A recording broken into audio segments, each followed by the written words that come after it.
Just 1 week from today, this place will be wild. NASCAR will crown its Daytona 500 champion right here on Fox. Welcome to Daytona, Florida and Fox Racing. We've been here all week for Speed Weeks, and if you're joining us for the first time, you're in for a treat today. Promises to be a truly exciting day of racing between the very best in NASCAR. They are gearing up and ready to go, and we're ready to go. Hi, I'm Chris Myers, coming to you from just above historic Victory Lane. Thanks for being with us, and in just a few moments you're going to see an all-star cast of drivers that'll give us a true indication of who will fare best in next Sunday's Great American Race here on Fox. Yesterday, Bill Elliott and his Dodge won the pole for the 500. Today he goes for another victory in the Budweiser Shootout. First Dodge ever, by the way, in the shootout. So it's show and tell time for everybody, and the guy who will be telling us about the show is Mike Joy up in the broadcast booth. Good afternoon, Mike. Oh, everyone. It's simple. Take the fastest qualifiers of last year, turn them loose in a sprint race to kick off stock car portion of Speed Weeks in Daytona, and we'll see who's really fastest. That was the concept Monty Roberts had in mind when he invented the Busch Clash. Now, the Budweiser Shootout. The race has had several format changes since 1979, and it's beginning. Another new one today. They'll go 70 laps, a new distance. There are 18 starters, including past winners of the shootout. That's new, and it's the biggest field ever, and they're going to race for $900,000. There they are being introduced, congratulating one another. As I welcome you to my partners in the broadcast booth this year, the 81 Busch Clash winner, Darrell Waltrip, after 20 fast laps, and champion crew chief Larry McReynolds. Darrell, this race has changed a lot, but isn't the idea the same? Put it down and hold it there. Man, I got the entry blank for this race. I opened it up. I had to be looking through it. My name was on it.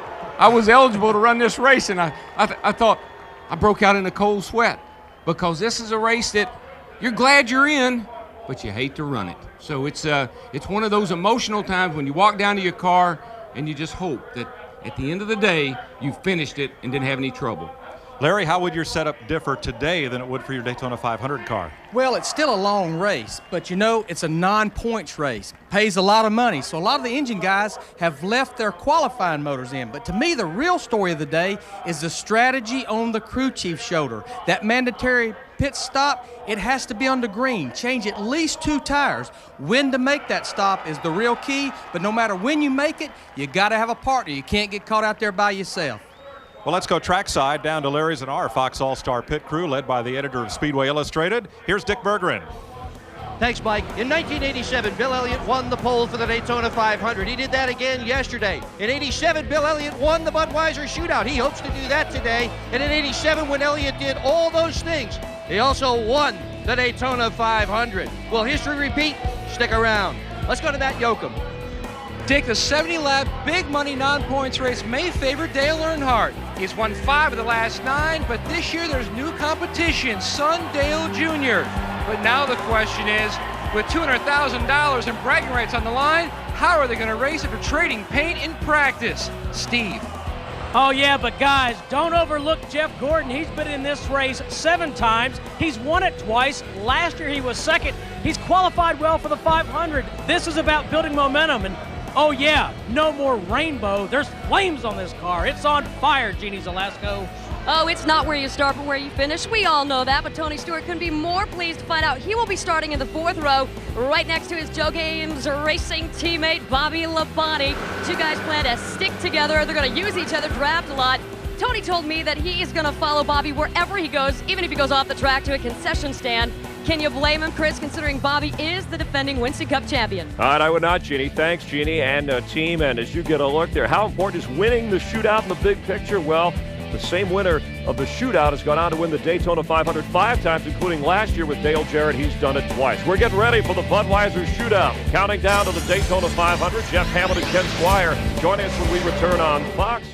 NASCAR's star-studded cast ready to shoot it out in the Budweiser Shootout as you look at the guys who will be competing in the Daytona 500 just a week away. The countdown to 7 days here on Fox. It all started Thursday morning. They were moving in, getting ready to work early. Haulers bringing in the Winston Cup cars to the mecca of motorsports. All the big names gearing up for the big race. The first day of practice, Robbie Gordon running the fastest lap. Dodge very impressive with Bill Elliott deserving a wow. Landing the post, and Jeff Gordon joked with Ray Evernham. I told you you were sandbagging.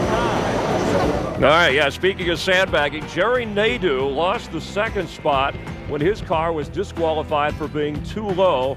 And as the sun set on what was a bright day for most of Daytona, our first race, the AC Delco 200 Goodies Dash, full of a flying metal and excitement. And in the end, Justin Hobgood in the 65 car wound up winning that race. And we welcome here at our set just above Victory Lane, Ken Squire and former crew chief Jeff Hammond, former championship crew chief. Let's get to the story of the day developing here with Rick Hendrick Motorsports and Jerry Nadeau. Of course, now it's an all Dodge front row, but this is something with the stakes so high, a mistake that shouldn't happen at this stage.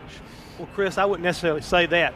Believe me, as a crew chief, when you come down here to Daytona, you want to push the limit when it comes to the rules. You got to do all you can to make your car run as fast as possible. But Jerry and his team yesterday, their car was found 1/2 inch low in a post-qualifying inspection, and unfortunately for the team, they're going to have to re-qualify on Monday to try to get their spot in the 125 on Thursday. Not a very good start for the 2001 season for them. All right, Ken, let's bring it back to the Budweiser Shootout, and Dale Earnhardt going for, he's won 6 times already, nobody's won more, but who will everybody be watching from the driver's standpoint? Well, I tell you, there's a couple of things about along with making it a longer distance than we've ever seen before, and that is they've granted exemptions. So not only are the guys that are the fast from the previous year taking the poles, but this year, previous winners have been exempted to get in this show, and that's why you've got 6-time champion of the race, Earnhardt, in it. You've got the 2-time winner, Kenny Schrader, 99 winner, Mark Martin, and one other, the guy that won it in 87. Bill Elliott is in this show on an exemption, and he brings the first Dodge to the dance in the history of this 23-year event. And that is really going to make it a pretty exciting race. All this great marquee ready to go for 175 green flag miles. That's a big difference. Rusty Wallace saying he doesn't like the new format. Jeff Gordon told me he loves it. He's looking forward to a great race. Dick Bergman goes now with Bill Elliott. Dick? Yeah, he's busy getting himself buckled into this race car, but does this thing seem as wild behind the wheel as it looks when you're watching it home on TV? Pretty incredible, you know, the way NASCAR's got the rules right now. It's interesting. You know, the cars pick up quick. They got pretty good acceleration right now. You know, think about Daytona, it's always been a handling racetrack, and with this being 70 laps, we'll see what we can handle today in this Dodge. Okay, thanks, Bill. Good luck today. To Steve Burns. Dick, with Jeff Gordon, who's won this race twice, but Jeff, my big question is, can you even have a strategy in a race like this? I don't think you can anymore, except for just trying to be at the front at the right time. You know, it's going to be a lot about timing. You're going to go from the front to the back to the front, back to the back, and it's going to be a very interesting race. Throwing the 70 laps in there is certainly going to, you know, take it to a whole new level. We got to make a pit stop. That might string them out a little bit, but I'll tell you what, this is going to be one of the most exciting Bud shootouts that I've been a part of in a long time. We believe you. Let's go to Matt. And Dale Earnhardt has won the Bud Shootout a record 6 times today, going for number 7. Dale, what is your strategy to try to go for that record win, or do you even have one? Stay out front. Try to stay up front and get back to the front if I don't stay out front. Well, he doesn't have a problem going to the front. Back at Talladega in the fall, he was in 16th and still won with 4 laps to go. Jeannie? Well, Matt, Bobby Labonte, we know there are no points involved here, but come on, just you and me talking here. You are the defending champion. There's got to be a little extra pressure to come out here and make a statement. Well, I mean, there's no doubt that you want to run really good in this Bud Shootout, and, you know, hopefully we got this Interstate Batteries Pontiac running good. But, you know, there's a lot of competition out here. We're just going to go out there and do the best we can, just like we do every weekend, whether it's points or no points, and see how we turn out. It's a good way for us to learn a lot for the following week, which is Thursday and Sunday, which is really important also. Yeah, we're well aware of that. We're counting down here on Fox Sports. Mike? 7 days. 18 drivers driving similarly painted but different cars than they'll run in the Daytona 500 are set to go for a new distance for the Budweiser Shootout, 70 laps. And here on Fox, we want you to get ready to roll with us. Live on Fox from Daytona International Speedway, the Budweiser Shootout. That's a packed grandstand, and these folks are waiting to see some action, and after practice the last couple days, they're not going to be denied. These 18 drivers are ready to go at it, and go at it hard. There's a 19th car kind of in the field. It's our Fox car. You folks are the sponsors. I'm the owner. Got a great crew chief. I got a way overpaid driver. Daryl, how are you going to win us this race? Okay, the crew chief's put me in the car. He knows I'm a little antsy, a little nervous. This is our first race out, and he looks at me and he says, "Hey, DW, don't forget, we don't have to race this car in the 500. Do what? Use it up if you have to." So now you got a crew chief saying use it up if you have to. A driver says, "Yeah, but this doesn't even So you go into this race with very mixed emotions, and you just have to see what happens. Larry? By the way, Larry, when am I going to pit? Well, I'll let you know on that. I've been thinking about that ever since I saw the entry blank. But what about the pit crew? They're the guys that's going to make that two-tire stop. I've been telling people for years, they're athletes. They've been lifting weights all winter. They've been practicing in 20-degree weather. And they know one mistake on that pit stop could make the difference in going to victory lane or talking about we shoulda or we coulda. We're about to find out. Let's go to the president of Daytona International Speedway and our gracious host during Speed Weeks here in Daytona, John Graham. And now for the starting command, the Grand Marshal of the 2001 Budweiser Shootout at Daytona, Mr. Peter Boudreau. Gentlemen, start your engine!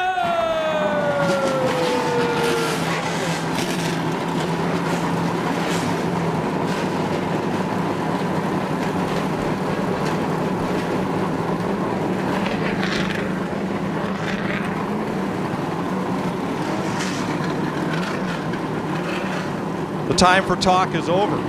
It's time to walk the walk at 190 miles an hour, 18 cars strong. Dick Berggren. Well, interesting strategy. If you talk to crew chiefs, you get all kinds of incredible stories here, Mike. I think Robin Pemberton said it best when he said, we're going to make this thing up as we go along. To Steve Burns. Well, Dick, you're absolutely right. One crew chief said we're going to come in on lap 15 because we can make it the rest of the way on gas. Another crew chief said, nah, we're going to wait till halfway. That's all we can do. Robbie Loomis said, we ain't telling you. Let's go to Matt Yoakum. Steve, I polled a number of crew chiefs. 3/4 of the field, they all say they will pit when the leaders pit because they don't want to get hung out with cars they don't want to draft with. To Jeannie. Well, I'm hearing the same story here, and the general belief at Joe Gibbs Racing is that it's going to take more than their 2 cars to get something done. So honestly, Jimmy Maycar's been working the garage, trying to see if he can get some of the other drivers to all agree to pit at the same time. Mike? Thanks, Jeannie. Here is the starting lineup for the Budweiser Shootout. They drew for starting positions earlier this week, and Ken Schrader, the 1988 and 89 winner, pulled the pole. Dale Earnhardt, who's won 6 of the 11 shootouts he's been in, starts alongside. Defending champion of the race is Dale Jarrett. He and Mark Martin share row number 2. Martin, the 99 winner. Steve Park won 2 poles last year. He and Jeff Gordon, who won this race as a rookie and again 3 years later in row 3. Tony Stewart last year ran 4th in his first shootout appearance. Bobby Labonte 3rd in this race in 99.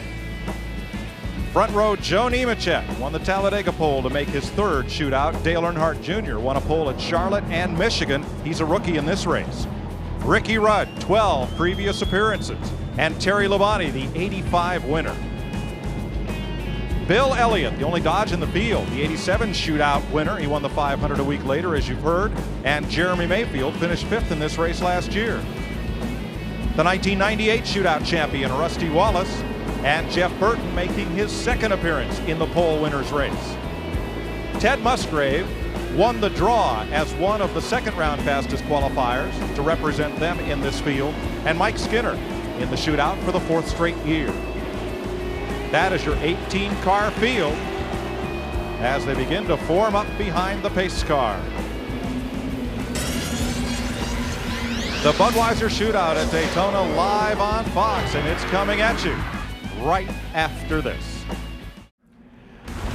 Welcome back live at Daytona. You're watching Fox Racing, and next Saturday, the Napa 300 at 12:30 Eastern, and then NASCAR Happy Hour, don't drink and drive, 3:30 Eastern on FX. And then, of course, a week from today, the Great American Race starts at 11:30 Eastern. Be with us early to get ready for the Daytona 500. And we welcome back Jeff Hammond and Ken Squire as we get ready for the Budweiser Shootout. The winner gets $200,000. You were a crew chief for at least 10 of these races. Who do you like in this one and why? Believe it or not, Chris, I went through the garage area this morning, and what I'm seeing and what I'm hearing, believe it or not, I want to go with Ricky Rudd. I know that sounds kind of strange because everybody believes Earnhardt's going to do it again, but the guys on that crew are very confident, and they said Ricky says this is the best Budweiser Shootout car he's ever had. Ken? Well, Rudd last year had one of the best, and he ended up upside down up turn 4. I want to go with Awesomeville from Dawsonville. I think he's going to be really tough out here. Mark Martin making his 12th consecutive Bud Shootout start. That is a record as you get a look at Dodge. And Bill Elliott, again, the first Dodge to appear in the Budweiser Shootout ever. Let's go back upstairs. Mike Joy, Darrell Waltrip, and Larry McReynolds.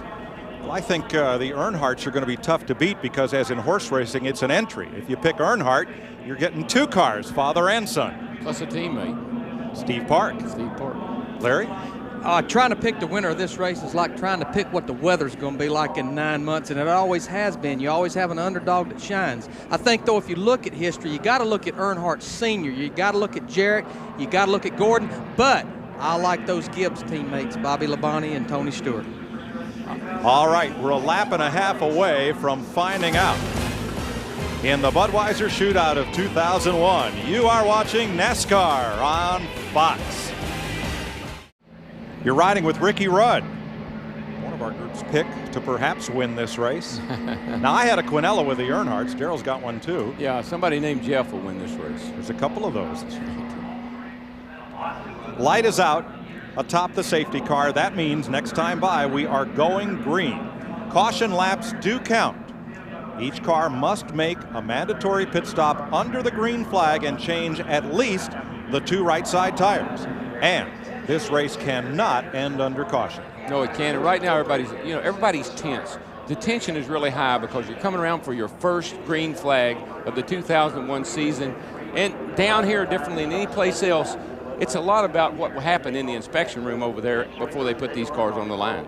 You know, the thing I see, we got 18 cars. We've got 7 sets of teammates out there and 4 single car teams. And you would think they would hook up with their teammate, but what we've seen in practice, you'll be lucky if you see your teammate the entire 70 laps. Yeah, there just is no deals. This is racing, man. We don't make this stuff up. It happens as it happens. Whatever unfolds, unfolds. You're going to go with the guy that gives you the best chance to get to the front or to win the race. Don't matter who he is. Look at that grandstand. It's packed because they know they're about to see something wild unfold. Kenny Schrader leads them down. Green flag. Ted Musgrave goes to pit road rather than coming down toward turn 1 with the field. We're racing.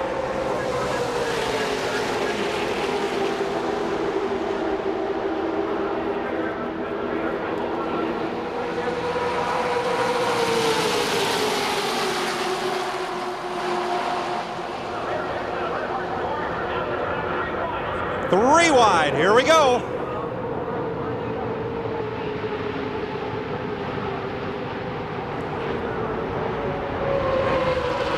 There's your post. Consider Kenny Schrader stuck in the middle. They're going by the high, they're going by the low side. He's pretty much going to end up about 17th before this is over with. And just remember, that's what can happen to you when you start up front. You can end up in last place in 1 lap. Even if there were 40 cars out there, they'd be going by that much faster. Now they're doing it to Jarrett. He's kind of like a hot dog getting squeezed right through that bun, right to the back if he can't get back in line. Looking inside of Ricky Rudd's car, and it looks like a nice calm ride, but trust me, folks, there's a storm going on out there outside of that car.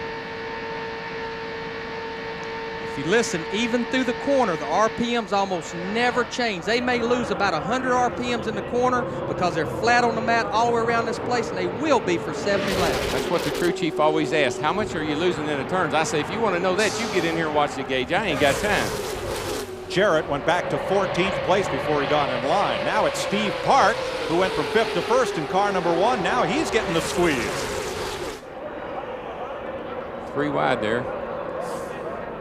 They can do that early on. They got fresh tires. Everybody's car's handling really well right at this point. Boy, Park swung out and almost up into Schrader. Those subtle moves turned out to be, they'll turn out to be very violent when they happen up in the traffic like that. In for a second stop, the Ginny Donlevy car, number 90. He seems to have a vibration. He keeps coming in and changing tires.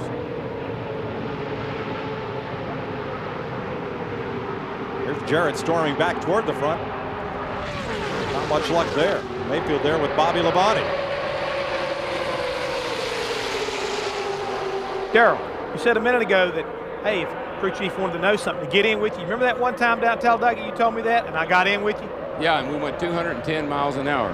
And that's when I knew that you were not all right. You were a sick little man. Hey, working for you kind of rubbed off. You know what I'm saying? He rode with you at Talladega? At Talladega. They had all these gauges in the car, and they wanted to know what they. I said, I can't look at all those gauges. So he got back in the back seat and rode. And I had to go fast to make it all work. Of course, folks, there is no back seat. There's just a bunch of tin work and roll bars back there. Saw a little steam come up out, a little puff of water come up out of one of those cars on the outside there. They're going to run these cars just a little differently, and they might run them in the 500. They got them taped up. They're going to run them just about like they qualified. Earnhardt loses the lead to Mark Martin. Jeff Gordon on the low side with Martin, then Bobby Labonte. Mayfield. Ho-ho! He just wanted him to know he was there. It's just a little friendly tap. Jeff Gordon came from second on the inside to the lead. He's bringing Labonte and Mayfield with him. And the Earnhardts are hooked up on the outside. Gordon dropped down to get Labonte to help him come up behind him so they could pass Earnhardt. Earnhardt is really hard to pass when he gets in front. They want to shake him out of the draft if they can, get him back in the field. You're riding with Mark Martin. Coming right up the middle. But only so far. Gordon just slid up the racetrack a little to hold him. Look at that, 3 by 3 by 3 by 3. And they'll all tell you can't do that. They'll all stand on the sideline and say, you can't run 3 wide here. So Tony Stewart get just a little loose there, but he's the one that's pushing Mark Martin up there. And Mark may have been struggling in qualifying mode here, but he's done what he does best. He's got that car driving good and racing good. And the guys on the inside, the guys down here and the guys out here, they're pretty comfortable. Those guys in the middle, they could let off the throttle and they can't get out of that spot. They are hung up in there and can't get out. Folks, you got to remember, they are doing 190 miles an hour closer together than you park at the shopping mall. There's a lot of hand signaling going on right now. I can tell you that. Everybody's saying, come on, get behind me. No, get behind. They're moving all over the place. You're just trying to find some place where you can move.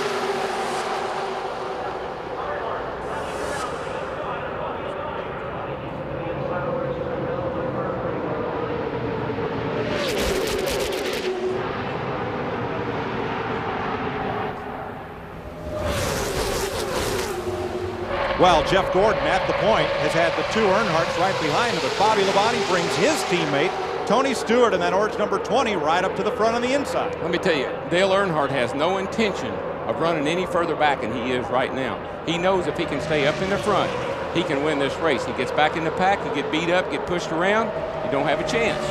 How about Schrader? In 36, started on the pole, got kicked to the total back of the field. How did he get back to third? Well, how did any of them get back up there? You heard Jeff Gordon say, and that's what this new aero package will do. You can go to the front. You get out front. Then you go to the back. Then you go back to the front. It's all about, it's a chess game, and you try to figure out, how am I going to end up in the front on lap number 69?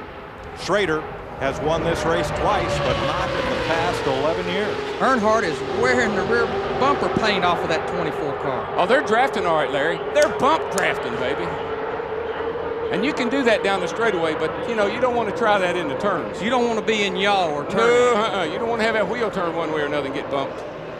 Earnhardt Jr. has stayed right in Dad's shadow, right up close there on the outside, and second and third in the outside lane. Overall positions are meaningless because it's 2 by 2 all the way back through. Well, the guy sitting in the back to take Jarrett, Bill Elliott, doesn't come as a surprise to me that they'd be back there kind of watching all this. Mark Martin got way up high coming off turn 2. That will increase. Those cars will continue to push up more and more. It's all aero. You don't get the good grip after you run a while off of the corners. Here go the Earnhardts. This is everybody else's worst nightmare. These 2 guys get hooked up out front. I'm telling you, it's going to be trouble.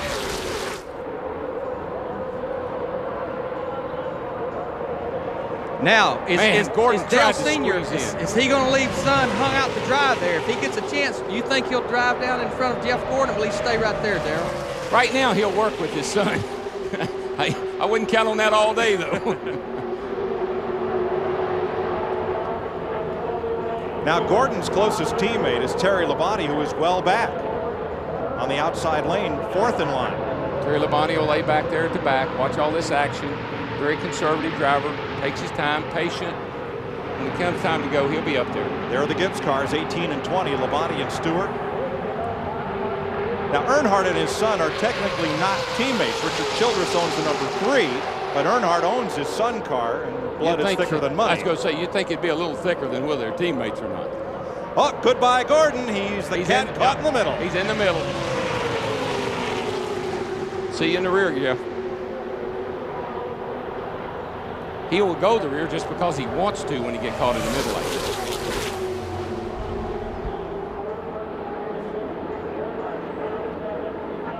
Ten laps complete, 60 to go in the Budweiser Shootout.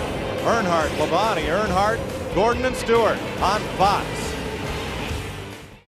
Welcome back to Daytona, where Bobby Labonte leads the Budweiser Shootout, but only by inches, and not anymore. Earnhardt Jr. is going to take over the front spot, leaving his dad in the high lane. He can get alongside, but buddy, it takes a whole lot of horsepower down that back chute to pass. That's a pretty strong top line to be trying to get by right there. Those guys are lined up in that high line, and I know it depends. Here's Earnhardt moving to the inside of Bobby Labonte. He'll do that just as Labonte moved down to pick up teammate Tony Stewart a lap ago. Earnhardt Sr. moves down and up right across the bow of Labonte. That right there is absolutely breathtaking. I trust me when I tell you that. And you're on that radio, Bobby Labonte, and say, did you see that? And I'm sure he went there before the spotter even thought about saying it. Oh, clear. yeah. Need we explain why they call Earnhardt the Intimidator? I don't think so. Boy, Rudd's windshield looks like it's got oil all over it or something. He doesn't have a very good view there. It wouldn't surprise me if somebody had blowing out a little fluid of some kind, because like I said, they run these things taped up. Terry Labonte also says he's having trouble seeing. Steve? And we also heard Dale Jarrett said that his windshield is full of grease. He thinks it's coming off the 36 of Kenny Schrader. Let's go to Matt. And Steve, the one car is also complaining about a dirty windshield, but Dale Earnhardt can pretty much go where he wants to. He found that out in practice. He could pull out and pass at will, so right now he's just riding. He has not said one word on the radio since they dropped the green. Jeff? Guys, one of the things, I was over at the Gibbs shop not too long ago talking to some of the crew members. The 18 car that Bobby's in right now is not one of his favorite cars. As a matter of fact, it's his least favorite car. The car's got really good drag numbers, but Bobby hates the way it drives. But right now, it looks like it's an awful good ride for him. Labonte in that green car, second behind Earnhardt. You see the worried look on the crew chief on the side of Kenny Schrader's car. That's because he's just been informed they've gotten the black flag from NASCAR, leaking oil. Schrader will have to pit and see if they can plug that leak and get him back out. Now, the only good thing about these guys that have this dirty windshield is because of new technology, they really won't have to clean that windshield when they do make that pit stop. They got a tear off that they can yank off, and they'll have like a new windshield again, so it'll keep them from having to actually clean it, because they're only going to be there for about 6 or 7 seconds for those 2 tires when they do get them. But they're driving, I mean, it's like driving in the fog right now. They're just kind of seeing things ahead of them. If anything should happen, that's when you can have a problem. We started with 18 cars, and now 11 of them have broken out front. Bill Elliott trying to work his way up and along. He is the last of that 11-car breakout and the only Dodge in the field. And he's riding, he's running a Bill Elliott race. He's right where I think Bill would always be. He's watching this thing, and if that thing will go, we won't know it until it counts. Jeannie? Well, Jeff was just talking about the fact that this is a car that Bobby Labonte does not like, and he's exactly right. He doesn't like it because this is the car that he wrecked at last year's Bud Shootout. But honestly, here with the Gibbs team, they are pretty excited seeing how this car is performing, and they actually have another car they're going to use for the 500 that they call Old Faithful, but they're feeling pretty good about this one right now, guys. There's Schrader in the pit. They will change 2 tires and try to clean things up. This will count as his pit stop. There's the oil leak up on the back. Matt? Kenny Schrader came out, Mike, and said he doesn't think they're really leaking anything. They are changing 4 tires and inspecting the car. The inspector says he really doesn't see much. He's down and away. Well, that will count as his green flag pit stop. He'll lose a lap to the field. And look at the 88 car, the white car there coming into the picture. It wasn't just a couple laps ago. He was probably 20 car lengths behind this group, but because of the new aero package, the 1-inch restrictor plate, the roof fin, by himself, those guys dicing up there, he has caught that pack and become part of the lead pack again. This is a typical run for most of these guys. You'd expect Jarrett, Elliott, Mark Martin. Those are guys that don't really enjoy getting in there and mixing it up. And I think they're sitting there waiting for things to maybe get single file and get a little more sanitary up in front of them before you see what they really got. All right, now, crew chief, is it too early to start making deals up and down pit road about who you want to pit with and when? Because nobody wants to pit alone and not have a drafting partner. No, you've got to have a drafting partner, and you need at least about 3 or 4 cars to be in that. And we're to lap 19, so we're in that window. So I'm sure if we look down at the pits, you'll see crew chiefs, you'll see car owners, you'll see tire men, everybody running up and down. When you gonna pit? When you gonna pit? Let's go to Earnhardt Jr.'s pit and Dick. And Tony Gurley Sr. is Dale Earnhardt Jr.'s crew chief. Is there any plan for father and son to work together? Is there any plan at all? No, race like this, I don't believe you can make a plan because nobody's going to stick to it. So we just decided to go out there and do the best we can do, and whoever we can run with the best, that's the one we're going to run with. And right now, it looks like Tony Stewart, the Pontiacs, look like they run pretty good with that Budweiser Chevy. So maybe we might better hang in there with that Gibbs bunch. How soon do you pit? I don't know. There's probably going to be a bunch of strategy going on here. We're listening to a couple other people, and there's 4 or 5 of them back there. The right rear tires are already giving up on, so I guarantee you it ain't going to be too long. Your car is in the lead, Tony. Good luck. And one of those cars might be Earnhardt Sr.'s. He's just drifted back to 4th place. Yeah, let me tell you about Earnhardt's car. I have watched him race this car time and time again. When he's out front, you can't pass him. But he does not like to get back in traffic. I don't know if he runs the car loose. I don't know if the car's that free. I'm not sure what it is. But he doesn't like to be back in the traffic. He doesn't want to mix it up as much as he loves to mix it up. 9 lead changes already. That's a new shootout record. The previous record, 8 in a year when Dale Earnhardt passed DW on the final lap. So more lead changes. Dale Earnhardt Jr. leads Tony Stewart as you watch the Budweiser Shootout and NASCAR on Fox. Welcome back to Daytona, where Dale Earnhardt Jr. leads Tony Stewart and Jeff Gordon. Earnhardt 4th and Mayfield 5th as you watch from the best seat in the house today on board the Budweiser.com airship. Aerial ambassador of the King of Beers. Budweiser, official beer of NASCAR.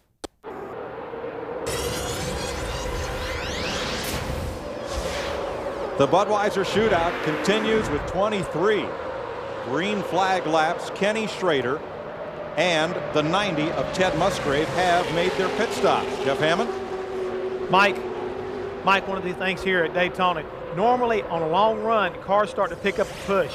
Darrell and Larry both talked about that. And speaking with Jimmy Finnick earlier this morning, in 35 laps, the Mark Martin car, his right side tires were totally worn out. The new downforce package is wearing the right sides a lot more than ever. If a car starts pushing, don't be surprised if you start seeing pit stops here in the next 10 laps. Yeah, that's definitely going to be the deciding factor, I think, on when they pit. You're going to run, as long as you can run your car wide open, it'll stay on the bottom, then you're not going to be wanting to pit. But as soon as you start pushing up the hill and the car starts getting ill to drive, like Earnhardt, I believe Earnhardt's in the pits. He's got with Gordon, 24-3 in the pits. Gordon just about slammed on the brakes and peeled off at the last second. It is Gordon, Earnhardt, Skinner, all coming onto pit road and taking more cars with them. Nemechek, Terry Labonte, and Rusty Wallace are all pitting. Matt? The 24 car is a surprise pitting with the 3, but the 31 isn't. They had made a deal to pit with the 3, the 31, the 33, so you would have the 3 rad cars and the 36, but the 36 is out of sequence. Now to Steve Burns. Jeff Gordon took just right side tires, Matt, right side tires for the 24. Labonte and Wallace finished their stops on the right side of your screen. Gordon momentarily stalled the motor, but he got her fired up and it was away. He had a good stop. 25 laps complete, 26 this time by. Looks like Bill Elliott's going to hit pit road here 1 lap later. And he is now Lonesome Bill from Dawsonville. No one pitted with him. Oh, this is the most antagonizing thing in the world. 55 miles an hour down pit road. Your pit seems like it's 5 miles away and you're never going to get there. And the best news for him is everyone else is going to have to come on pit road sooner or later. Dick Berggren. Well, Bill Elliott is on his way down pit road, Mike. He stops now all by himself. This is a surprise. Everybody wanted to pit with somebody else. Earnhardt's guys are going to try to pit with 5 other cars. They got the right side tires on Elliott's car. It is going to be a 2-tire stop and a good one. 9.2 for Elliott. Well, Daytona's a lonely town when you're the only Dodge. Nobody went with him. You know, nobody lost a lap, so they should shake out when it's all said and done, right back about where they were. Tony Stewart now the leader. Dale Earnhardt Jr., Bobby Labonte in 18. That black car is Mark Martin, number 6. Jeff Burton is up to 5th now. Ricky Rudd 6th. Jeremy Mayfield 7th. Dale Jarrett 8th. This is the part of the race. There's single file. Not a lot going on right now. Right now, you're catching your breath. You're saying, whoa, man, I'm glad we finally got strung out here a little bit. You're kind of adjusting your mirror. You're looking at your belt. You're checking your gauges. You're going through your little rundown here, your little schedule checklist to be sure when it comes down to 10 to go that you're in good shape.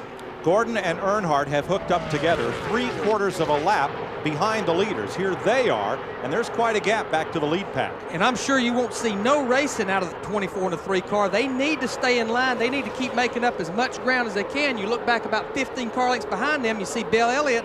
Then a little bit further back, coming out of the Trove, you see Mike Skinner. And here comes the cars that's leading the race, but they still have to make that green flag stop.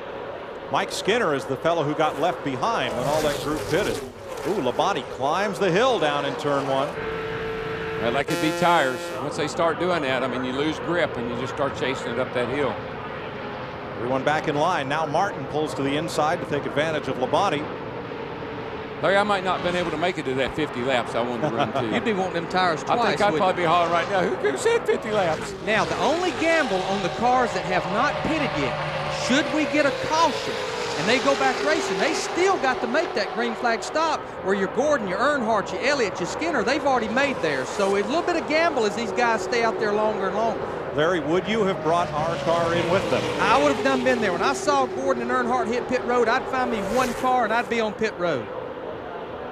Jeff Hammond, how about you? Would you have pitted with them? I'd like to challenge him on that right there. I still believe that you're at Daytona. When the car starts getting to push, you can't drive it. Fresher tires at the end, I think would be better. So I think some of these guys right now that are staying out, they're going to be the cars that beat later on. So Jeff, as long as he could have stayed on the lead lap, would have stayed out on the racetrack. Well, Darryl? as long as I can keep my car on the bottom, as long as I can keep my car down low, it's not got that big push in it, I would stay on the racetrack as long as I could, because those fresh tires are going to pay dividends at the end of the race. You got to know that, Darryl. We won a race with fresh tires one time before, and you can already see as a deal is being made, when's everybody going to come? We're getting close to that 35-lap deal. The 18. Down to you, Dick. Let's see what's going on. Well, the guys from Dale Earnhardt Jr.'s pit have just made a big run up pit road. They've talked to Tony Stewart's crew, and they've decided they're going to pit together. Time uncertain, but they're going to pit together, Mike. Bobby Labonte and 3 other cars have made a deal to come in together. And one interesting thing I saw in that picture a while ago, that was Todd Parrott, Dale Jarrett's crew chief and the engine builder from the 18 car, and I saw him hold up 4 fingers, which means we're thinking about putting 4 tires on. Well, the longer they run, that's not a bad call. Listen, guys, handling. You hear these guys week in, week out, but at Daytona, handling is as critical as horsepower is in the race. But here, where you cover a football field a second, Larry, how much longer will it take to change 4 tires instead of 2? Well, these guys are changing 4 tires in about 12 or 13 seconds. The key, the 4 tires will be good. If you could get 3 or 4 cars to do it with you, then you're definitely going to be better off. Oh, yeah. I think we're going to see somebody take 4 tires. Jeremy Mayfield broke on the back straightaway. He is going to the garage. Tell you something else that's pretty interesting. The 24, the 3, and the 9, that pack behind them has not been able to close down on them. They've been maintaining about the same distance. Now remember, Bill Elliott pitted all by himself. He raced up and caught that group. It wasn't many laps ago. As I pointed out, he was about 10 car lengths back. He's done caught these guys, so he's stronger than he's been showing. Oh, I think he's about like he was qualifying. Yeah, first. They're closing in on them, but it's taking them a while. We're past halfway, 38 laps to go, as you see in the Fox box at the upper left of your screen. And again, we'll remind you that across the top are numbers, positions, and driver names, and we have a second line underneath that ticker. In this case, it's showing you where those cars started. Steve?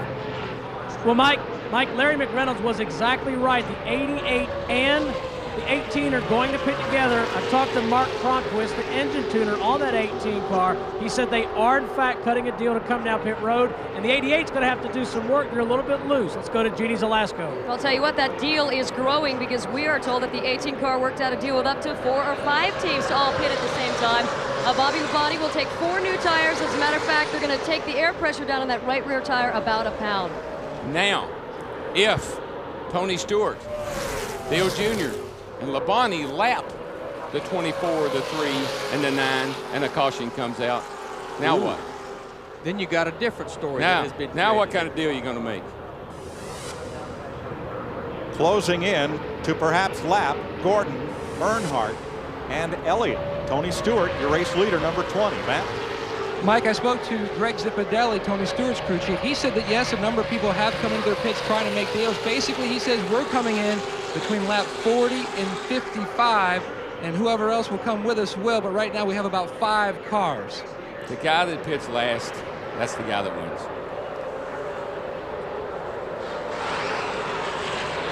Sean Parker from Mark Martin's car just came down to Dale Earnhardt Jr.'s crew. He's trying to strike a deal. They want to come in together, but the question is 2 tires or 4. If you take 2 tires, you're out of here more quickly. Parker would like to take 4. He's trying to persuade Earnhardt's guys to do the same thing so they can hook up after the pit stop and run as a group. The only way you're going to know what to do, and if that's the right move or not, is they scan each other. Oh, he's bump drafting. He's giving a good push down the back. You got to listen to what all the other guys that took 2 are saying. If they're starting to scream already about, I got the pushback, I got the pushback, they're going to need those 4 tires to get to the finish. And it wouldn't be a bad call. I swear, I don't think it would be. This is sounding like a used car commercial. We're wheeling, we're dealing, everybody rides. Well, and come in and see us all together. That's what makes this is the best Bud Shootout I've ever seen, Herb. There's the motor man for Bobby Labonte. That's him in the green shirt. That's Todd Parrott, Dale Jarrett's crew chief. They're just trying to make sure that they're on sync with what lap they're going to do it, because if they miss it by a lap with each other, they could get separated. Plus, not only that, but you're going to come off of turn 4. You're going to be running wide open, and when you get ready to pit, you're going to dive down in that pits. You're going to be jamming gears, and the guy behind you better be on his toes. Why is that front 3 group of cars, which are still on the tires with which they started the race, faster than the drivers who stopped for fresh tires? Because they can run them wide open. Huh? They haven't picked up the push. Hey, Larry, is this not what crew chiefs just live for? This is a race where we can actually get involved and we have some direct input in trying to make the right decision. I mean, I don't know about you, but I know sitting on top of that box, I just love the opportunity to be able to make the right decision at the right time and get an opportunity to help win my driver win a race. Oh, in 20 years of being a crew chief, you know, I had a lot of lows, but some of the biggest highs I had, besides winning races, was making strategy calls, especially when they paid off. This right here is what you call high-speed chase. Just past halfway in the Budweiser Shootout of 2001. Some of the leaders have pitted, some hasn't. You watching NASCAR on Fox. Premiering tonight and every Sunday night, NASCAR Victory Lane on Fox Sports Net at 9 p.m. your local time. They'll take you from pole position to the checkered flag every Sunday evening. In the Budweiser Shootout, 39 laps complete. Tony Stewart, Dale Earnhardt Jr., Mark Martin, Bobby Labonte, and Jeff Burton are the front 5. None of them have made their green flag pit stop yet. No, and those tires are starting to really pay dividends for Earnhardt and Gordon. They're able to work their way back to the lead here, but they're a lap down, obviously. But Tony Stewart, Dale Jr. and those guys, Bobby Labonte, they're going to need tires pretty darn soon. You know, one thing that I've heard interesting, Darrell, you know, we do talk about a push here at Daytona, but I've heard 2 people talk about things that indicate their car's loose. You heard Tony Eury Jr. or Sr. talk about the right rear being wore out. That's indication the car's loose. The back end's coming around. You also heard about them taking air out of the right rear tire. That's normally something you do to tighten the car up if it's loose. Dick Berggren has more. Well, we just heard on the radio that Earnhardt Jr. is going to pit on right around lap 45. And you're right, it is the right rear tire that they've been holding up on. They've been listening. Everybody's talking about right rears going away. They wanted to make it last as long as they could. To Jeannie. Right rear tire, the drama as well for Bobby Labonte. He's talking about pitting lap 46. That is the target. Right now he's having some problems in the corners. It's tight in the center of the car and really loose coming off. He's trying to hold off again until 46. Steve? Well, Larry Mack, Dale Jarrett is one of those cars that's reporting loose. They're going to make an air pressure adjustment and move that track bar down. So again, 88 is loose. Dale Jarrett, he's going to pit on lap 45, Matt Yoakum. Butch Hilton just came down from the 18 pit talking to Zippy, telling Zippy what their car is doing and what the plans they need, hoping that the 20 will go with them. Right now, it looks like all the cars with the numerals 8 are going to come together, except for the 20. So look to be about 5 cars in that bunch. Yeah, Stewart may not need to come with that group because he's going to be way out in front of them when it comes time to pit. Tony's car is still working very, very well, while his teammate Labonte has dropped to the tail of the lead draft. Well, it's really hard to hold that car on the bottom like that. Now, with that many laps, we got 42 laps on tires. Earnhardt's got about 20 less on his right side, so he's got his work cut out for him. That baby's working good for him right now.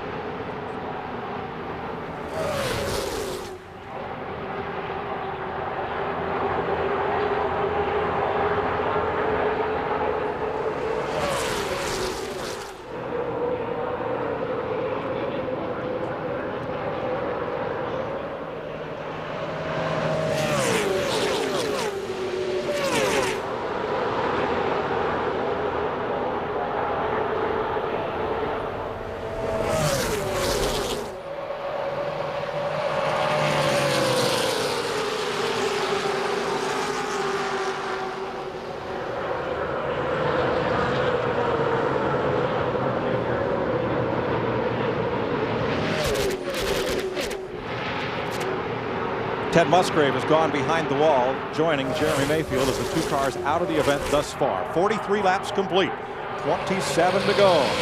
Jeff Hammond. Mike, we keep talking all week about the poor performance of the Roush Racing cars. Look, Mark Martin is in 3rd place and keep in touch. Tony Stewart as well as Dale Earnhardt Jr. You never know. To get in and get a chance to make his quick pit stop, Mark Martin could be a force to reckon with before the end of the day. And Mike, I want to try to explain about the right rear. The cars are pushing loose.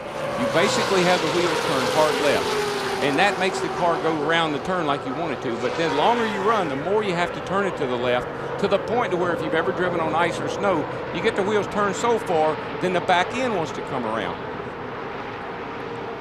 The 1 car of Steve Park has lost touch with the draft, and he makes his pit stop. Now this is lap 45 coming up. Let's see who peels off the turn 4 banking. Stewart continues to lead. Very impressive with 45 laps on those tires. Here he comes, him and Junior. Now they don't have to maintain 55 miles an hour. They can come as hard as they want till they get to this line right there. Now they got to be running 55 miles an hour till they leave pit road. This is a big, Larry, you know, this is big responsibility here. Jeannie? Well, as expected, here comes Bobby Labonte. The plan right now is to take him 1 pound down on that right rear, the same problem everyone's having, and 1 round down on the track bar and 4 tires. Matt? A 4-tire stop for Tony Stewart. They did adjust the car with wedge. He was tight. Let's just go to Steve. Matt, 4-tire change for Dale Jarrett. They did make that track bar adjustment. Right side tires on, left side tires on. We have a crewman down, The 99, the engine stalled and they were having to push it and fire and it took off. Yeah, it took off and left them pushing. Laying on the ground. They lost their footing. Yeah, actually they didn't get hit. They were pushing the car. When it fired, he took off. So that should be it for green flag pit stops. 25 laps to go. Now, Larry, with them 4 tires and already having been leading the race. First, let's show you what happened on pit road, Darrell, to Jeff Burton's crew. Yeah, they just... His car had stalled when he left. These guys was pushing the car. I saw him when he left the pits, and they had pushed it 3 or 4 pit stops before it finally fired. When it did fire, it's like they lost their momentum and started tumbling. You know, I tell you one thing, Tony Stewart is driving my favorite car right now. The one in front. It's one in front. It's got 4 fresh tires on it.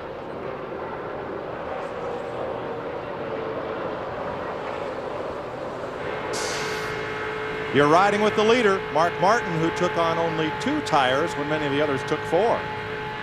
And he's got about a 20 car length lead, and that'd be great anywhere, DW, except Daytona. Yeah, he's running about 2 seconds slower in that pack behind him. Well, that's the difference between 2 tires and 4 tires in the pit stop time. About half the length of the straightaway that Mark Martin currently leads by. But for how long? That is the question. 22 laps to go. in the Budweiser Shootout of 2001. Mark Martin all alone out in front of that pack on Fox. Welcome back to Daytona and the Budweiser Shootout. 22 laps to go. Tony Stewart and Bobby Labonte with those 4 fresh tires have worked their way past Mark Martin and into the lead. Yeah, it didn't take them very long. I was catching by what, Larry? A second and something a lap. Second 2/10 in 1 lap. Yeah. Here's how it happened. There's just no substitute for tires here. Right down to the bottom of the racetrack. Yeah, and it doesn't hurt to have your teammate pushing you either. That's another plus. You see the 99 run up behind the 6, and he's trying to help him, and they're going to be able to hang in there pretty well, I think. But I don't believe they'll be able to challenge those 2 Pontiacs. You look at those lead 4 of the top 4 there. The only one that changed 2 tires was Mark Martin in the 6 car. Tony Stewart, Bobby Labonte, Dale Jarrett each changed 4 tires. Yeah, and Jarrett had a pretty slow stop. He got out late, but he's certainly proven that the 4 tires would work the time. Here comes Earnhardt Jr. hunting 4th place as he and Jarrett get side by side. Look at Jeff Burton right there on the outside. Despite having all those problems, he moves down to the bottom. He's back up in there despite being on pit road a lot longer than anybody else. And that'll bring the rest of that pack right up to them. Got to remember something about that 99 car. Didn't he win this race here in July? The 400, not this race, but he won here in July. And that's a fast car. Look who's back in the picture there. The old man in black right there. Yeah, well. He and Jeff Gordon moving along. It's going to take, if he can pull this out with 2 tires, he is the man. Rusty Wallace right with them. Every time I say that, somebody must tell him, Waltrip said you can't do it. And he'll go right up there and do it just to spite me. And he told you yesterday, why don't you come ride with him? I wouldn't ride with him. I'd just soon get an electric chair. The sensation would be the same, right? I didn't even like riding up in another car out there with him, let alone in one with him. 13 cars pretty much in the lead pack. Every time I'd get around him, here's what I'd hear. 3 drivers back outside the lead pack and 2 in the garage. Mayfield and Musgrave. That's the first thing I'd hear. Then the next thing I'd hear wasn't a very good sound.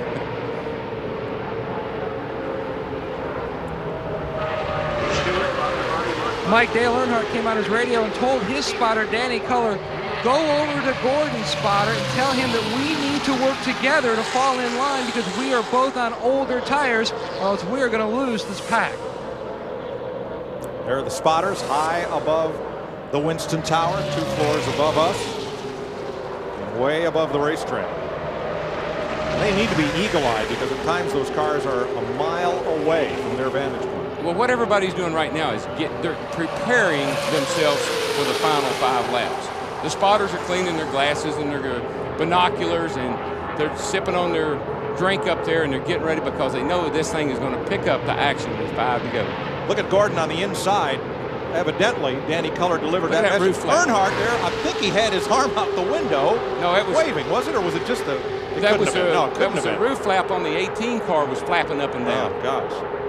And what's been causing that, Darrell, is that roof fin across the front. It's disturbing the air across the roof. It's making the air mad. It's not knowing what to do, and it'll raise that roof flap up. Yep.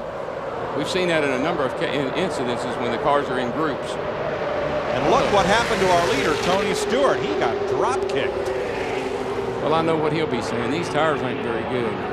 Got a bad set of tires. On the other hand, he might think a little strategy might be going on there with Tony. He might think getting back and getting a run on him might be a better situation for him. He went from 1st to 6th, leaving Bobby Labonte at the lead. Mark Martin in 2nd, Earnhardt Jr., Earnhardt Sr. Here comes Mark Martin with Dale Jr. in tow going into turn 3. They're going to take the lead. Dale Sr. moving up the middle with help from Dale Jarrett. Boy, Labonte and boy, if the Daytona 500's anything like this, I can't wait till next Sunday. Labonte and Stewart, they went from leading to fighting for the lead.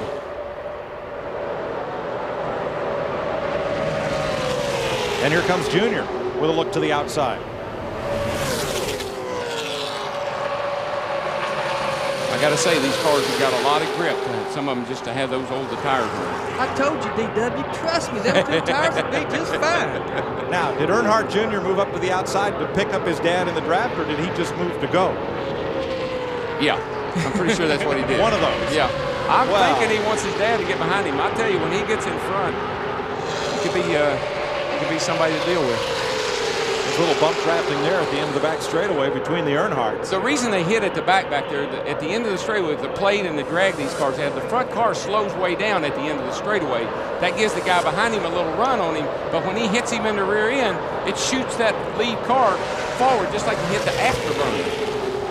So that second car, since it doesn't have to push the wind, it can push the front car. He gets a heck of a tow, and the guy in the front is slowing down. He gives him a boot and speeds him back up. Here comes the teammates, Joe Gibbs, and look at Dale Jarrett get a run, sucking up on Tony Stewart in that orange car. I believe that the 20 and the 18, I believe they said, look, let's see, be sure we can handle these guys. Let's get back here and pass them.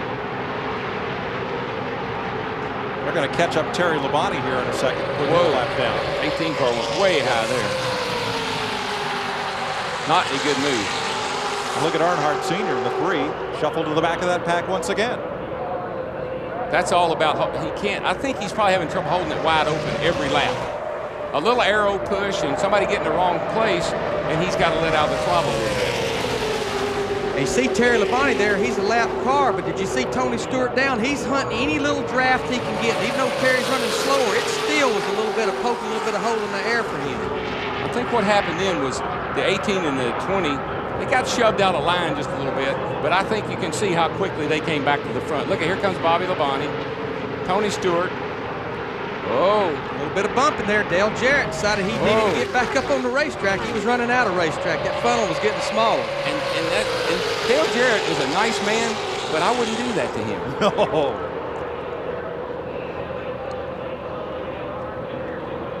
Dale really don't have no help down there on the bottom of the racetrack. No, anytime you get cut off going into 3 like that, you've got to lift a little bit. You lose your momentum, and you're going to get passed by a lot of cars. He'll have to, now he's got to go to the back and work his way back up there again. Mike, I asked Kevin Hamlin, the crew chief on the 3 car, if you had it to do all over again, seeing now what you know with the 20 car, how strong it is on 4 tires, would you have gone with 4 tires?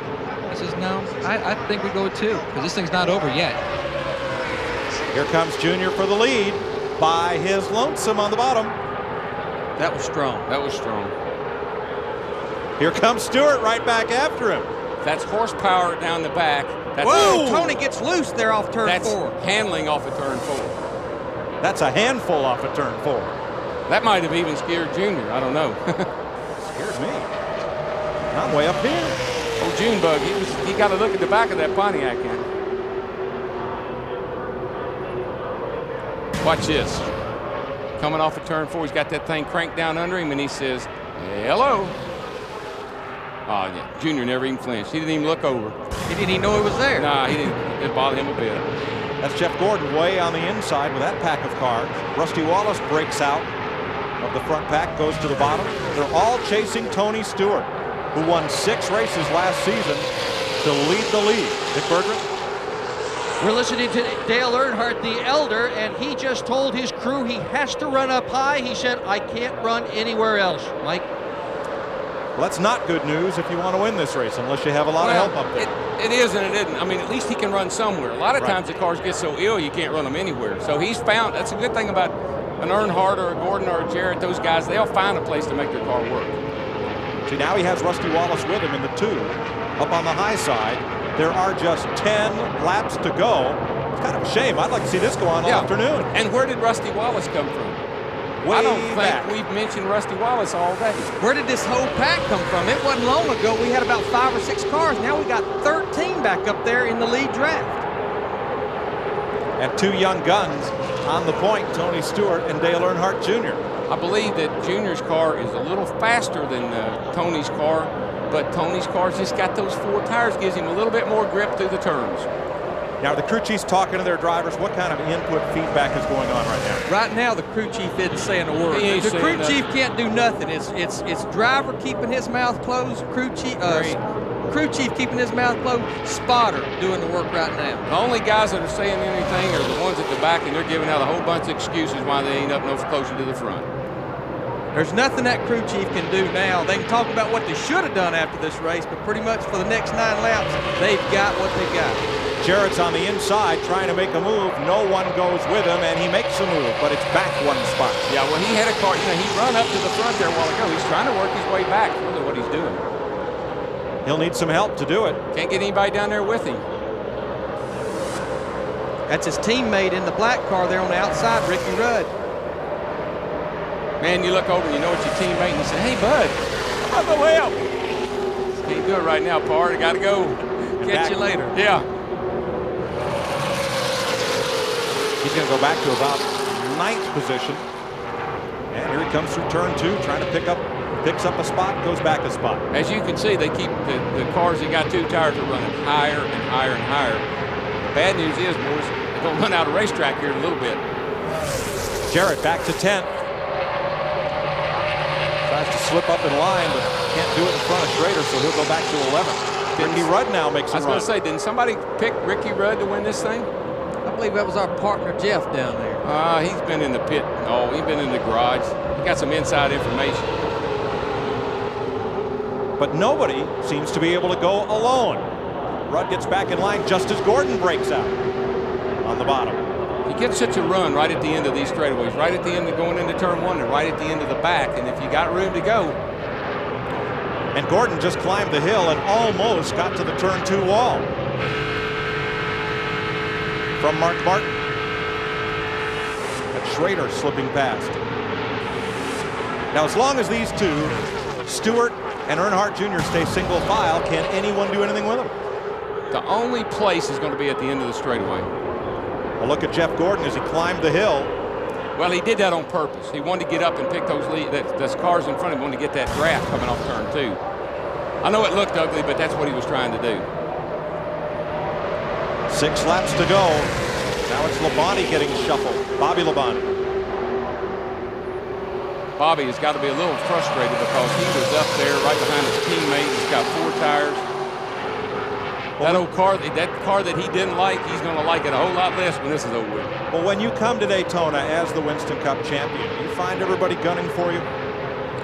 Most of the time you do, but you know, the Labonte brothers, Bobby and Terry both, they're such low-key, nice guys. They're non-assuming. They just kind of walk through the garage and everybody kind of loves them. And I think everybody's kind of happy to see him be the champ, and I don't know what they're all gunning for him. Schrader just went 3 wide between the Labonte brothers, or rather between Bobby Labonte and Jeff Gordon, to move up to 6th. Schrader started on pole. Well, I know that Dale Sr. is sitting behind Junior of saying when he goes, if he'll make a move on Tony Stewart, I might have a chance. We talked about Bobby Labonte, but look at him on the bottom of the racetrack right there challenging for the 5th position. He's got a little bit of help behind him. What happens in the race, particularly this far into the race, you get such a big push off of turn 2 over there that if he can continue to run the bottom and hold it wide open off of there, he'll be able to come forward. Handful of laps left. Tony Stewart has had it pretty much his own way, but watch Schrader. Schrader keeps coming in that yellow car, one at a time, a lap at a time.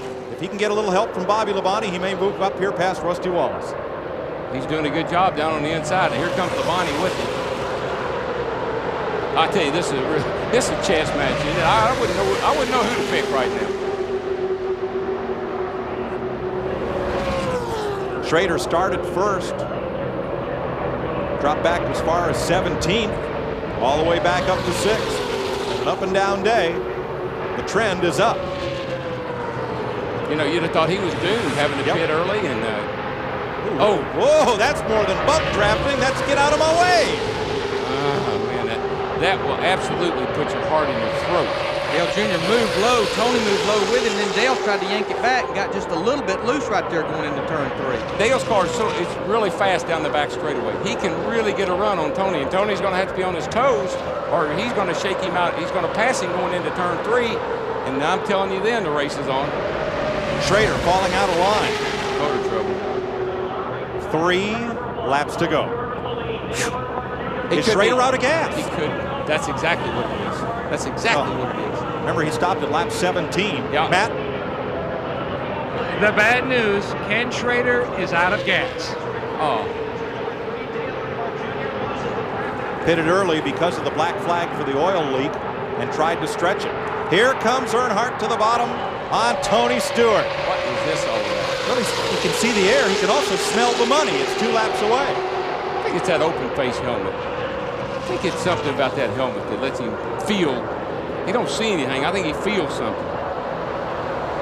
No one has won more races at Daytona International Speedway than Dale Earnhardt. Let me tell you something. That wasn't all that bad a move. We'll have to see how it plays out.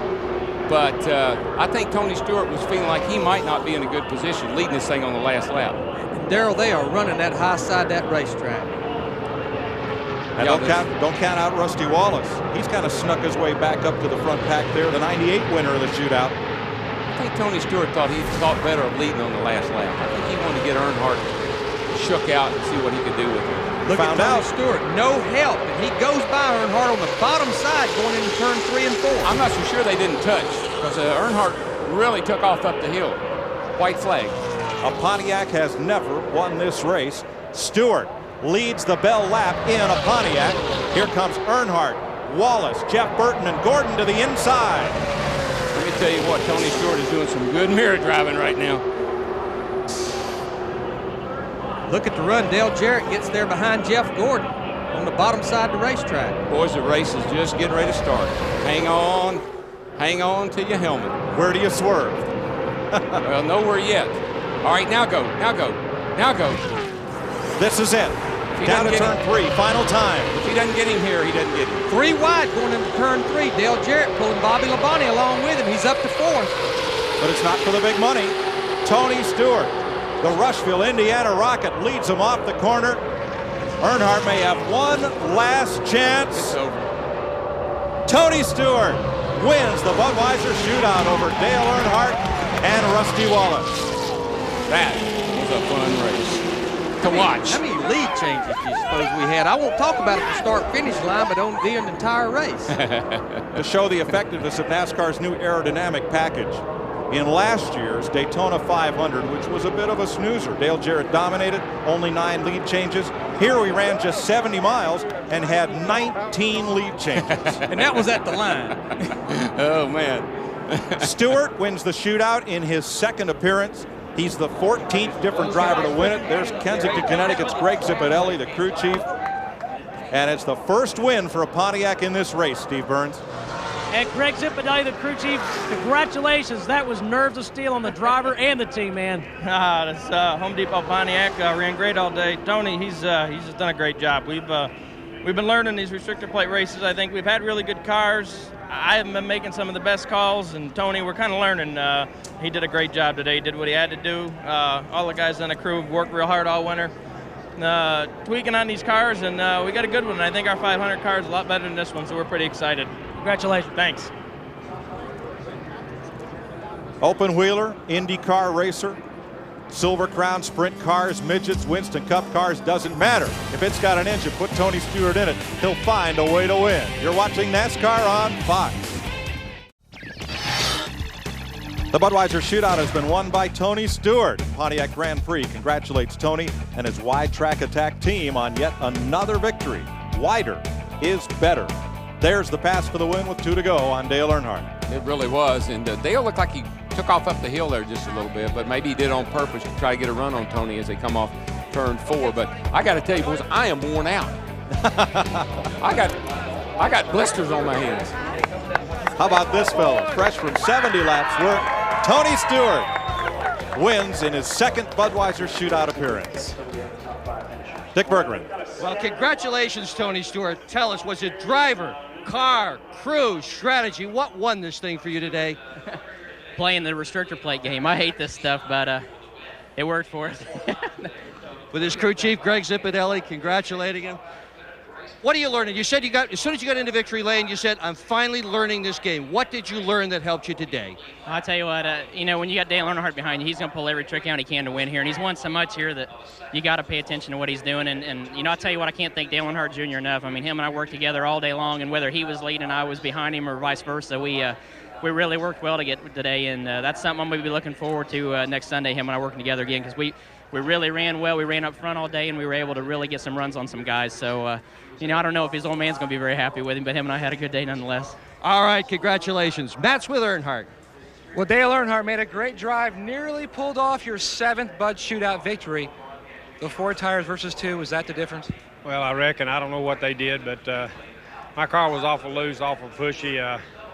I could tell they had better rubber on it, but I just kept driving the car, flying the car, doing the best I could on the top. And Rusty and the guys worked real well with us. I just knew I needed that top lane. I couldn't get on the bottom. I'd shove off of turn 2 with the wind and everything. So we just kept working, and I tried him one to go and got the lead. Maybe it's too soon.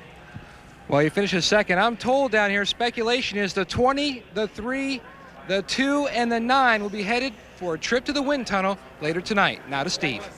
Well, Matt, we're with the driver of that number 2 car, Rusty Wallace. Rusty, heck of a show today. Tell us about the race. It was a good car all day long. Early in the race, the windshield got coated with oil, and I couldn't see anything, and I had to back up about 15 lengths. We came in, they pulled the tariff off the window, and then the hot rod took back off, and it ran strong all day long. I ran pretty warm in the water. We'll have to work on that. The front end was pushing a little too much down in turn 2, but I worked good on the top side of the track, and the car ran great. Going into turn 3, 1 lap to go, Dale went low. I started to go high, and I thought I was going to get him there and maybe pull off a victory when Stewart was doing what he was doing. But I'll tell you what, all in all, coming from tail back to 3rd, I thought it was a good run for the Miller Lite Ford today. It was a real good car today for me. Great run, Rusty. Let's go to Jeannie. Dale Earnhardt Jr., not that you can get an assist in this sport, but Tony Stewart just mentioned you and wanted to thank you for your help out there today. Yeah, Tony's one of the guys that'll work with me with the limited experience I got. I don't got a lot of guys that respect me out there, so that comes with time. And me and Tony have been buddies for a long time. He's raced with me in the Busch Series, so I help him out on the draft, and he helps me some. What did you say to your dad at breakfast today to make you get out there and swap so much paint? And it looked like there was some help, and then maybe you were hung out to dry a little bit. Yeah, we worked together the first half of the race, I think. We really haven't ever sat down and talked about it, so I really don't know what he wants me to do when I'm behind him or whatever, but I did what I thought he'd want, and got him in the lead a couple times. He helped me out a few times, but when it comes down to the last 10 laps or so, ain't nobody going to be helping you. So Tony was just a lucky guy to be up front. I mean, I wouldn't never thought he'd have won the race, but he was a lucky guy that wasn't having to race everybody back there. Well, we should be honest here. Your dream was that you won the Daytona 500 Knuckle Butt Shootout, so your dream is still alive, yes? It's looking pretty good, I think. We didn't win today, but there ain't nothing cold Budweiser ain't gonna fix. Oh, the sponsors love you. Guys? Yes, they do. There is a very soggy but very happy Tony Stewart. After a great win here in the Budweiser Shootout, in only his 2nd appearance in this race of pole winners, he led 36 of the 70 laps. Dale Earnhardt trying for his 35th Daytona win, finished 2nd. Rusty Wallace climbed the ladder all the way to 3rd from tailback, as he said. Dale Jarrett 4th. Jeff Burton finishes in 5th. Earnhardt Jr., a 6th place finish. Bobby Labonte's car faded a bit to 7th. Mark Martin got close. And here's a look back through the field with 16 of the 18 starters running.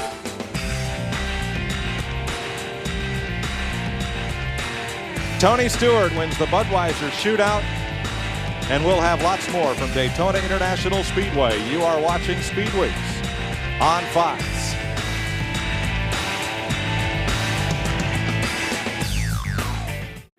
We want to thank the Budweiser.com airship for their aerial views, reminding you, as Dale Earnhardt Jr. did, that Budweiser is the official beer of NASCAR. All right, were you paying attention? On our Pep Boys trivia today, how many times has Dale Earnhardt won the Bud Shootout? And for bonus points, in those years, how many of those years did he go on to win the Winston Cup? I know the answer to the first part. Maybe I ought to know the answer to the second part. We'll check on that in a little while. Dick Berggren? Well, right now, Joe Gibbs is on stage, and he's in the process of having his picture taken. We're going to jump right in here. Joe, how good is this guy? Well, we sure think he's great. I think that's the best way to put it for us. We're excited when we go to work.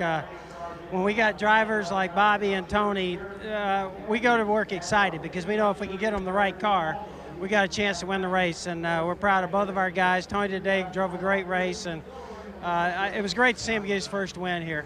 You've seen a lot of terrific athletes in your time. How does this guy rate in comparison to the others?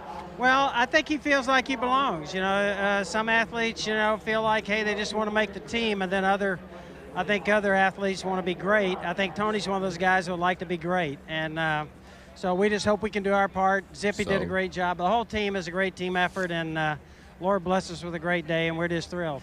Congratulations, Joe Gibbs, winning car owner. Tony Stewart and Greg Zipadelli celebrate there. Here's the answer to our Pep Boys trivia. Earnhardt has won the Budweiser Shootout more times than any other driver. 6 times. He's never run second until today, and in 4 of those 6 years, he went on to win the Winston Cup. But today, it is Tony Stewart who banks $200,000, and now he gets a little bit of that sponsor's product all over, not in him. We will be right back.